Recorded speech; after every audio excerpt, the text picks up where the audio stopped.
ইতিহাস শুধু তারিখ নয়, ইতিহাস মানুষ, সংগ্রাম আর চিন্তার ধারাবাহিকতা। একটি দিন আমাদের মনে করিয়ে দেয় সময়ের স্রোতের টানে কতটা উল্টেছে পাতা, যার বিশ্লেষণে ফুটে ওঠে উত্থান, সৃষ্টি, পতন, স্বচ্ছতা ও নিষ্ঠার গল্প। রূপ নেয় সভ্যতার রং, বলে দেয় কতটা কিভাবে বদলাতে পারে তা।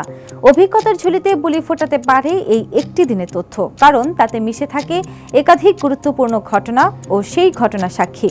সুপ্রিয় দর্শক, এনটিভি অনলাইনের বিশেষ তথ্য পরিক্রমা এই দিনে স্বাগত জানাচ্ছি আমি পূর্ণিমা রাউত।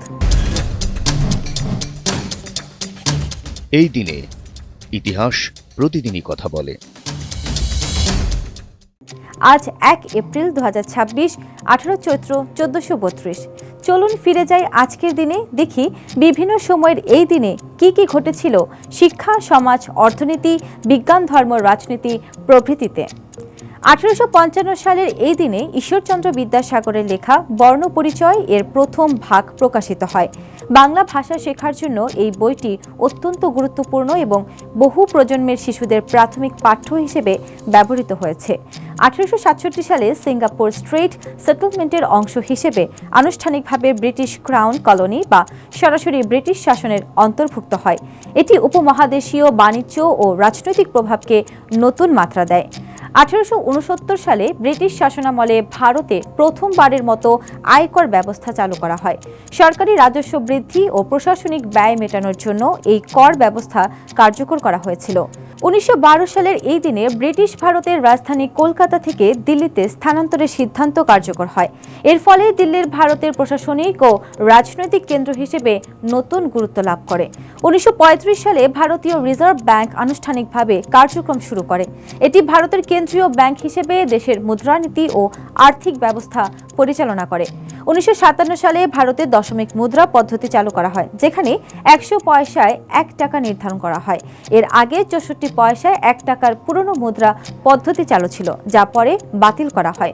1960 সালে যুক্তরাষ্ট্র বিশ্বের প্রথম আবহাওয়া উপগ্রহ উৎক্ষেপণ করে। এতে বৈজ্ঞানিক ও প্রযুক্তিগত ক্ষেত্রে নতুন সম্ভাবনার দ্বার উন্মুক্ত হয়। 1997 সালে পাকিস্তানের প্রেসিডেন্টের ক্ষমতা হ্রাস করে জাতীয় পরিষদ বিল পাশ করা হয়। দেশের সংবিধান ও রাজনৈতিক কাঠামোর জন্য এটি গুরুত্বপূর্ণ সিদ্ধান্ত ছিল। এই দিনেই জন্মগ্রহণ করেছেন রক্ত সঞ্চালন পদ্ধতির উদ্ভাবক ডক্টর উইলিয়াম হার্ভি, জার্মানি পুনর্গঠনের পুরোধা অটো ফন বিসমার্ক, নোবেল পুরস্কার বিজয়ী রসায়নবিদ রিচার্ড অ্যাডলফ জিগমন্ডি, মার্কিন মনোবিজ্ঞানী আব্রাহাম মাসলো, নোবেল পুরস্কার বিজয়ী শল্য চিকিৎসক জোসেফ এডওয়ার্ড মুর, নোবেল পুরস্কার বিজয়ী পদার্থবিদ ক্লোদ কোহেন টানউডজি, পাকিস্তানের পারমাণবিক বোমার জনক বিজ্ঞানী আব্দুল কাদের খান, ফুটবল খেলোয়াড় ও ম্যানেজার আলবের্তো জাক্কের্নি, টেনিস খেলোয়াড় ইউকা ইয়োশিদা ও ফুটবল খেলোয়াড় ফ্রাঙ্ক রিবেরি সহ আরও অনেককে। এই দিনই আমরা হারিয়েছি ইতালিয়ান চিত্রশিল্পী ক্রিস্টোফানো আলোরি, মার্কিন অভিনেত্রী ও ভয়েস অ্যাক্ট্রেস বারবারা লুডয়, ইংরেজ লেখক এলিজাবেথ গৌডগে, ফরাসি ফটোগ্রাফার রবার্ট ডয়েসনেয়ার, বাংলাদেশি চিত্রশিল্পী এবং বাংলাদেশের প্রথম সংবিধানের হস্তলেখক AKM আব্দুর রউফ সহ আরও অনেককে। দর্শক, এই দিনে গুরুত্বপূর্ণ কিছু তথ্য তুলে ধরা হলো। আরও কোনো তথ্য থাকলে স্মরণ করিয়ে দিন কমেন্টে। সঙ্গে সঙ্গে ফলো করুন আমাদের ফেসবুক পেজ এনটিভি ও এনটিভির ইউটিউব চ্যানেল। বস্তুনিষ্ঠ যে কোনো সংবাদ পড়তে ভিজিট করুন ntvbd.com।